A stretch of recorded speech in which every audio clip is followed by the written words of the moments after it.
Hello, hi guys! Magandang hapon sa inyong lahat.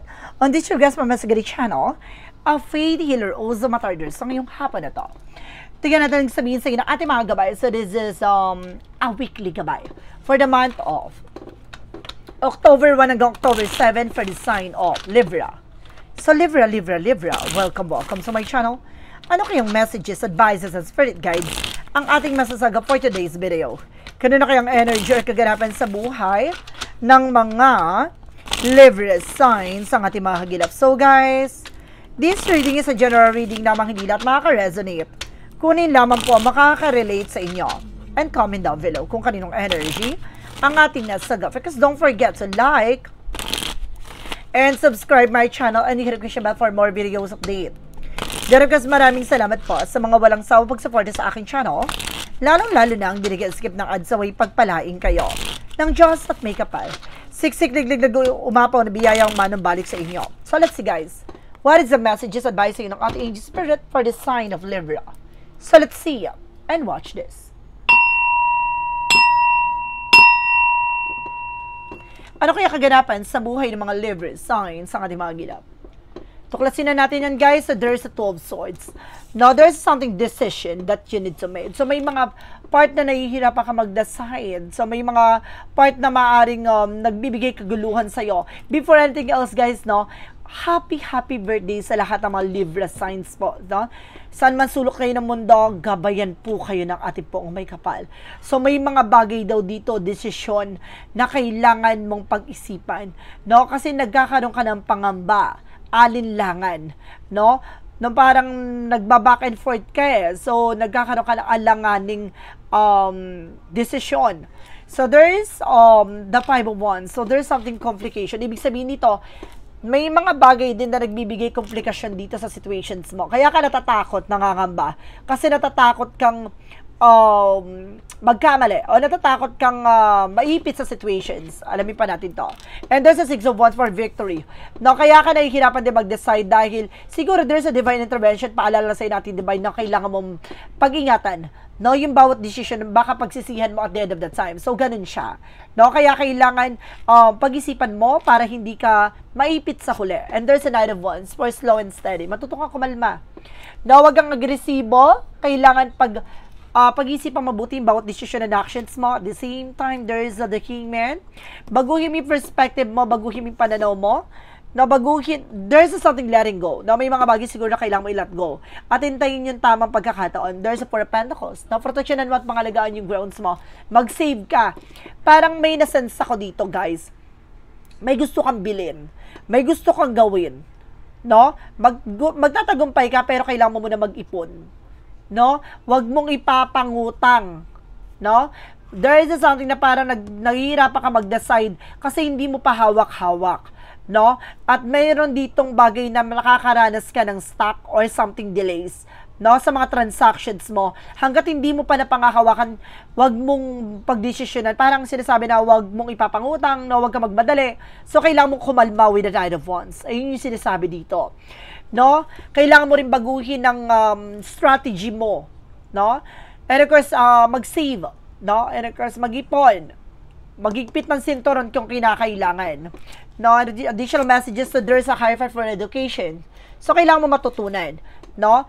Na, yun nga, na hindi pwede mag-decision basta-basta kung may pag-alilangan ka at ialanganin sa sitwasyon, matuto ka na sa mga nakaraang kabiguan mo, sa nakaraang sitwasyon mo na naipit ka sa sitwasyon ba. Baguhin mo na kasi maulit yung cycle na ganon. And there's another ones. No, for a meantime, magtiyaga ka muna. No, kung may gusto kang palitan, may gusto kang bilhin, kailangan mo muna pagtiyagaan na naman yung bagay na meron ka ngayon. No, parang sinusubukan din yung faith dito. Kung yung bagay ba na gagawin mo ay pag-iisipang mabuti or kumbaga mag-decision ka basta-basta. No, and there's the sun ka, there's a pure positive outcome. Lahat ng bagay na ito magiging matagumpay at magiging magandang kalalabasan. No, kung makikinig ka. And there's a Queen of Swords, there's a clear boundaries. Tulad na sinasabi ko, linisin mo muna yung mga nasa paligid mo. Or maaaring kailangan mo baguhin yung perspective mo. Or something na nasa paligid mo. And even communication. So, kailangan mo ayusin. No, and of course, there's a King of Pentacles. Maging secure at practical ka sa kung naman yung bagay na meron ka. No, you are also provider. No, ikaw yung may hawak ng pera o ikaw yung nagmamanage ng pera. So, kailangan proteksyonan mo yung pinaghirapan.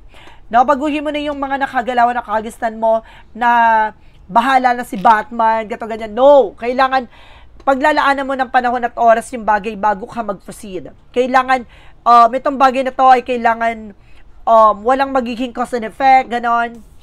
And this is the King of Sword. Parang masama na yung salita, walang side effect, no? With the King of Sword, being wise, no? Being wary, no? Mas maging matalino ka dito, maging wise ka, no? How to manage and control your finances and even resource of income. No, kung paano mapapangalagaan, paproteksyonan ng yung pinagtrabahuhan, magkaroon ka ng disiplina. Ganun nga naman. No, additional messages, so there's a wheel of fortune with a turning back. No, wag ka mag-alala. No, after that situation, sinigit yung kapalaran, maaaring papabura sa sitwasyon. Isang pagsubok lang to no, na kailangan mong matutunan. After mo matutunan, talagang napag-isipang mabuti at talagang, di ba, nagawa mo yung bagay na to, magtatagumpay ka at gaganda na ang ikot ng kapalaran sa'yo. There's something, a new cycle coming in. And there's a justice card. The justice will be served. See?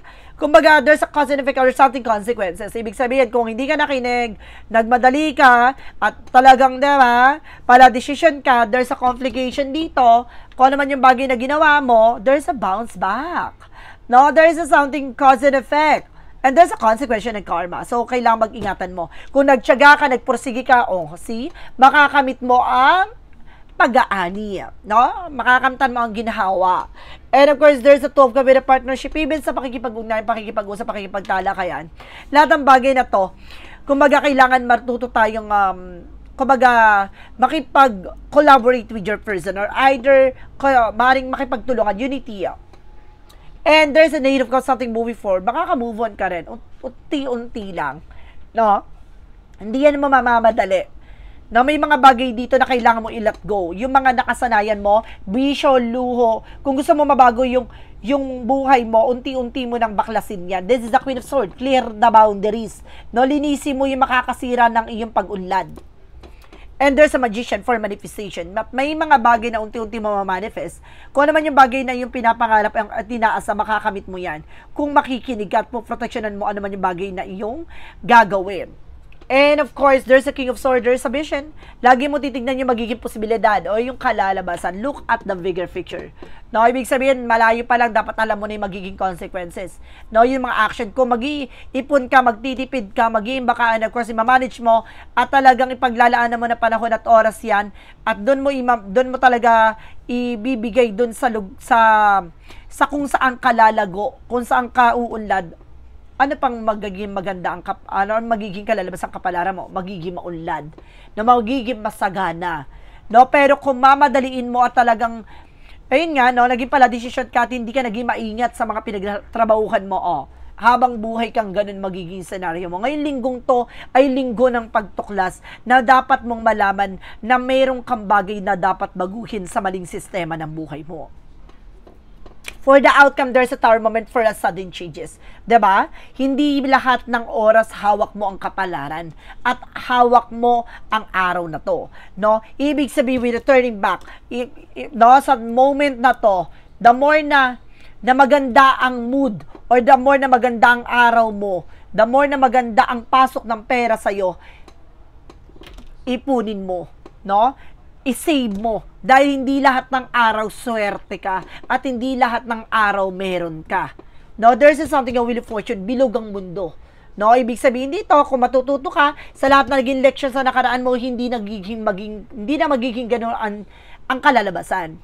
No, there's a major changes. Kung natuto ka sa trauma, sa lahat ng mga nasira, lahat ng bagay na nasasayang, lahat ng bagay na yung babaguhin ang iyong kapalaran. And there's a judgment, so something a wake up call. Parang you need to pay attention, no? Kailangan mo magising sa katotohanan kung ano man yung talaga yung nagbibigay komplikasyon. Ano ba talaga yung pinanggagalingan nito? Ganun yan. Tutumbukin mo dahil nasa sayo yan, there's a karma. So, ibig sabihin ko ano man yung bagay na ginawa mo sa sarili mo, babalik sa'yo yun. No? Sisingiling yun. At yun yung magiging kabayaran. And there's a Ten of Swords. Some of you, mag-ingat ka sa mga tao pinagkakatiwalaan mo, no? Dahil sasabotahihin niya ang pagulad mo. There's an evil eye. No, maraming tao sa paligid mo na inggitera. Kung hindi mo katrabaho yan, kaibigan mo yan, no, kapitbahay mo yan, and even your own family. And because there's a Ace of Wands, so there's a new project coming in. Magkakaroon ka ng mga bagong proyekto at may mga bago kang idea na maaaring magdala sa'yo ng pag-unlad. No? And of course, there's a Four of Swords. Makinig ka sa information na gut feeling mo. Some of you, no, lutang ka, balisa ka. No, and of course, there's a magician kasi na parang na there's a palipad na hangin. Na may nasense ako na gano'n na kailangan mong cleansing, no? If ever na gano'n ang nangyayari sa'yo, maligo ka ng dahon ng tanglad, no? If ever na may dahon ng tanglad dyan, lemongrass, no? 9 pieces, ilaga, ipaligo. Or else, dahon ng atis, no? 9 na piraso, ilaga, ipaligo. Lagyan ng konting asin, no? Ganun lamang po. Mayroon tayong cleansing by online, may cleansing tayo by physical. No? Pwede ka gumawa nun, pwede ka magpagawa nun. So, depende po yan kasi magkaiba po yan. May ritual at mayroong physical process. No? There is something additional messages. So, there is an Eight of Cups. Eight of Pentacles. So, there is something about sa trabaho at negosyo. Tutukan mo, proteksyonan mo at pangalagaan mo ano man yung bagay na meron ka. Lagi mo titignan yung magiging posibilidad. Your action and decision.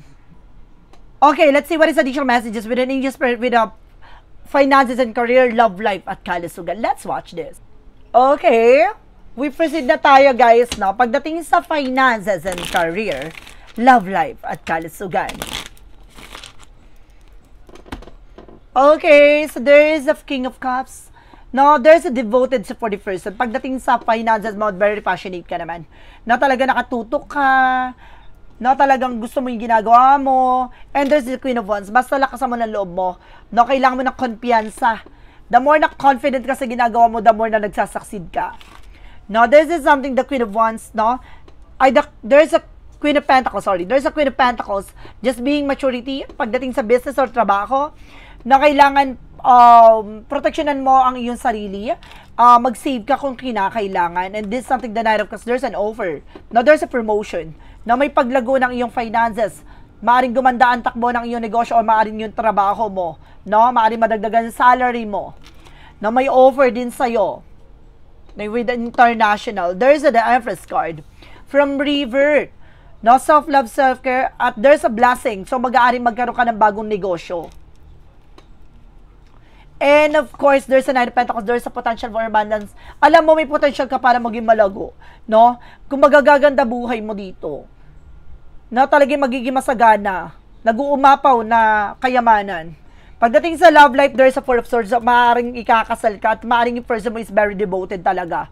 No, ikakasal ka na, maaaring kasal ka na, o maaaring mas single ka, tapos maaaring magkaroon ka na karelasyon at pang matagalan yon. There's a Temperance. No, there's a divine intervention, paalala sa'yo na kailangan mong kontrolin yung sarili mo, masyado ka kasing obsessed. Pagdating sa pag-ibig, no, kailangan mo ng pasensya, baka mo ng pasensya mo kumalma. There's a Three of Wands, may hinihintay ka paper document, there's a possible na makuha nyo na. Na maaaring may trouble kayo ng person mo, international or local. And there's a Six of Swords, mayroon talaga kayong travel. There's a transition, unti-unti na rin daw kayong makakaluwag-luwag, makakabangon na kayo. No, at makaka-recover na kayo sa lahat ng mga pain. No? Kumbaga before lagi kang sawi, lagi ka nasasaktan, lagi ka nabibigo, lagi kang iniiwan, there's a possible na etong tao na to yung magpapatunay na tunay na pag-ibig. And there's an Emperor, just being maturity. No, maging mature ka at magkaroon ng respeto at disiplina sa sarili mo, even to your partner. No, pagdating sa kalusugan, there's a Seven of Pentacles with a harvest moment. It means, ano man yung bagay na ginagawa mo sa kalusugan mo, no, magre-reflect yun sa'yo. No, ikaw yung makakaramdam at maaaring mararamdaman mo talaga siya. And there's a Two of Wands. Piliin mo lang yung bagay na nakakatulong sa'yo. Yung bagay na hindi makakasama sa kalusugan mo. There's a Seven of Swords, sige mga bawal, sige kanilamon, tantanan mo. No, may nasasense ako dito more on coffee cup. At the same time,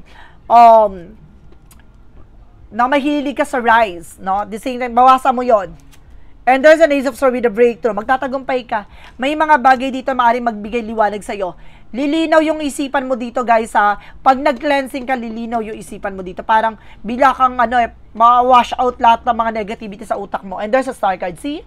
There's a healing and recovery. Makaka-recover ka na sa lahat ng pain. Sa lahat ng mga struggles mo. Sa lahat ng mga nararamdaman mo, there's a page of wands. No, there's a good news. May magandang balita, no, pagdating sa kalusugan mo. No, gaganda ang kalagayan mo, gaganda yung pakiramdam mo, you're feeling fresh. No, you're feeling fresh talaga. Makakaramdam ka ng kaluwagan, kaayusan at magandang pakiramdam.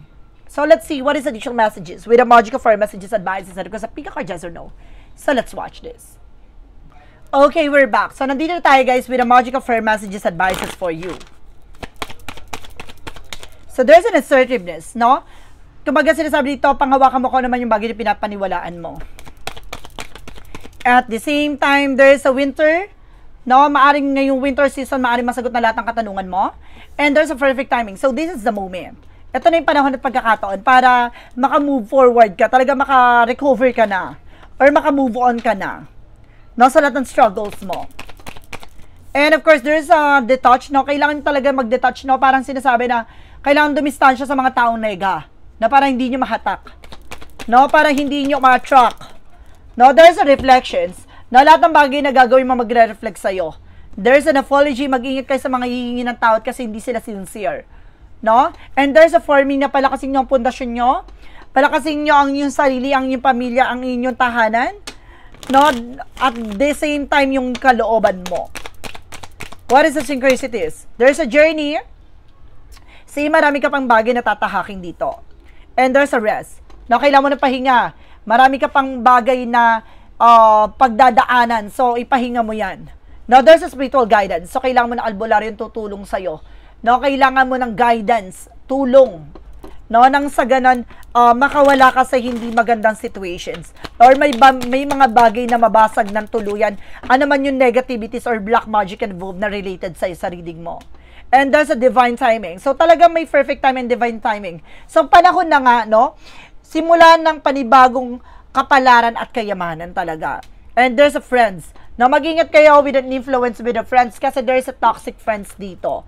No? Isa to na kailangan yung dumistansya kasi very toxic, no? Very parasites. Nandyan lang sila pag kailangan lang nila ng tulong mo. No? Nandyan lang sila kapag alam nilang may napapakinabangan sa'yo. Yun ang totoo. And there's a be gentle with yourself. Kailangan matuto tayong pag-ingatan ng ating sarili. Huwag natin inaabuso. No, alagaan nating sarili. What is the Jesus loving quote said? Peace be with you as my Father has sent me. Nabibigyan ka daw ng kapayapaan tulad ng kapayapaan na binigay sa atin ay sa kanya ng kanyang ama ng nasa langit. No? Bibigyan ka ng maayos sa kalagayan sitwasyon dahil sa pananampalataya at paniniwala mo sa kanya. What is the Money Move Oracle deck?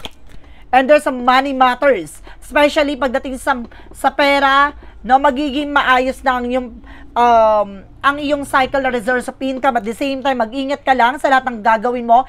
No, even for investment, just maging wise ka, no? Just kumbaga, mas maging wise ka, mag-ingat ka. What is an angel's number? There is a 999 for lesson learned. Di ba tulad na sinasabi ko sa unang chapter na kailangan yung matutunan at pakakatandaan na nangyari sa iyo sa nakaraan. No, ibig sabihin dito kailangan madala ka na para hindi maulit-ulit. No, there's a repeated cycle that because of hindi ka nadadala. No, kaya paulit-ulit yung sistema kasi hindi ka nakikinig. Take stock of your accomplishment and how you write of them. This is a reminder to maintain optimism and drive towards your goal. Maintain your momentum and know that the powers of heaven has your back. Okay, sorry guys. Take stock of your accomplishment and how you write of them. This is a reminder to maintain optimism and drive towards your goal. Maintain your momentum and know that the powers of heaven has your back.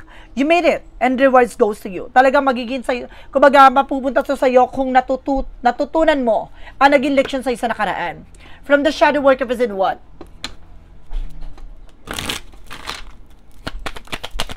And there is a mental contest. Control. No? Kumbaga, sinasabi, kontrolin mo yung sarili mo. Kumbaga, kailangan maging malakas ka sa lahat ng bagay, dagok na pinagdadaanan mo. Huwag kang susuko. No, isang sa bagay na nagpalakas sa'yo dito, yung mga pagsubok mo sa buhay. What is a clarifying for love situation?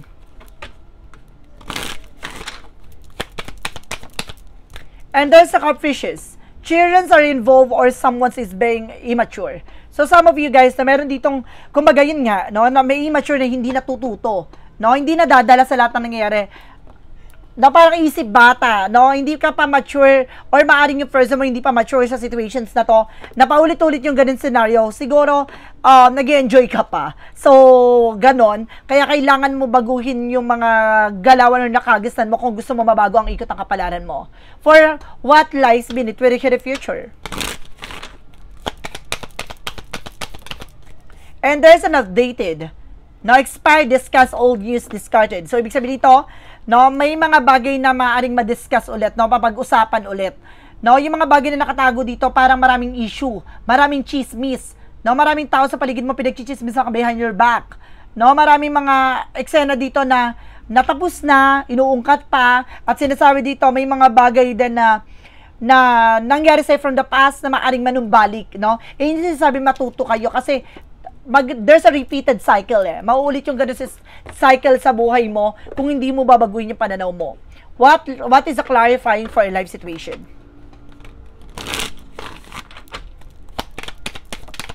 Represent with the desert of isolation. Traverse the desolate space of solitude and uncover reflection and a resilient survival. So, magtatagumpay ka dito. Kumbaga, pag-ingatan mo lang yung sarili, marami kang bagay na matutuklasan at malalaman dito at makaka-survive ka. Or, kumbaga, you're also survivor. Lagi kang nakakaligtas. Kumbaga, lagi mong napagtatagumpayan yung mga pagsubok na to. What is the path of the light? Represent what?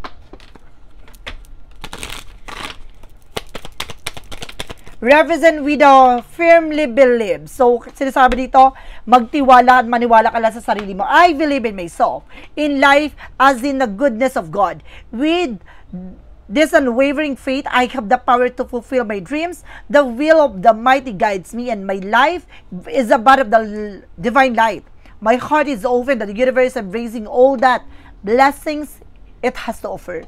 No, naniniwala ka lahat ng bagay na nangyari sa iyo, lahat ng bagay na nararanasan mo ay ayon sa kalooban ng Diyos, no? Kaya pala sinasabi dito na matutunan mo yung mga naging leksyon kasi kung hindi ka natututo at paulit-ulit, walang mangyayari, no? Same mga take, no? So let's see what is the pick a card, yes or no. So let's watch this.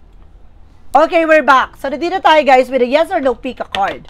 So guys, before anything else, no, ang pick a card, yes or no, pwede ka magtanong. Isa lang ang magiging tanong, isa lang din ang magiging sagot, no?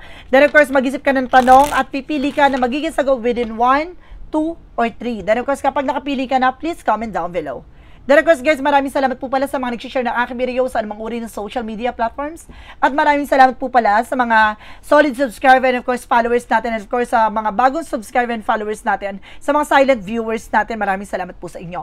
Pasensya na po kayo kung bihira tayo makapag-upload gawa ng may mga pasyente tayo online, may mga pasyente tayo walk-in. We have also walk-in pong gamutan, no? Every Thursday lang po. So, if you want to book an appointment, just let me know. At the same time, we have also a private tarot reading po, no, via online din. If you want to get a reservation for time slot, just let me know. Message lang ako. So, let's see what is the pick a card, yes or no. So, let's start with the number 1. There is a yes. Spiraling uprising tide coming out of the shell. So, ito na yung panahon na pagkakataon para makawala ka na dyan sa comfort zone mo. Sa mga bagay na kinakatakutan mo, ito na yung tamang tamang pagkakataon para magising ka na sa katotohanan at maulat ka na sa lahat ng bagay na nakagisnan mo. And there is a yes with the number 2. You get a lucky break. It's a successful venture. No? Nakuha mo itong tamang pagkakataon na to at saswertihin ka na. No? Diyan sa larangan na tinahak mo. Wow! Number 3, there is a no. Learn from experience, old ways no longer work. Diba? No, matuto ka na sa mga pinagdaanan mo. No, matuto ka na sa mga naranasan mo. Hindi na, yung strategy na ginagawa mo, yung mga nangyayari sa'yo, hindi na siya nag-work, hindi na siya nagtatagumpay kasi may mali. So, kailangan mo matuto sa pagkakamali na yon. So, guys, this is a weekly gabay for the month of October 1 and October 7 for the sign of Libra. So, Libra. Maraming salamat po for this wonderful reading. So, once again, this reading is a general reading namang hindi lahat makaka-resonate. Kunin lamang po makaka-relate sa inyo and comment down below kung kaninong energy ang ating nasagap. Because don't forget to like and subscribe my channel and hit the notification bell for more videos update. Diragos, maraming salamat po sa mga walang sawa pagsuporta sa aking channel. Lalo-lalo na ang skip ng ads away, pagpalain kayo ng Diyos at may kapalisiksik liglig na guumapaw na biyayang manumbalik sa inyo at maraming salamat po. And say the next video, bye-bye and babush.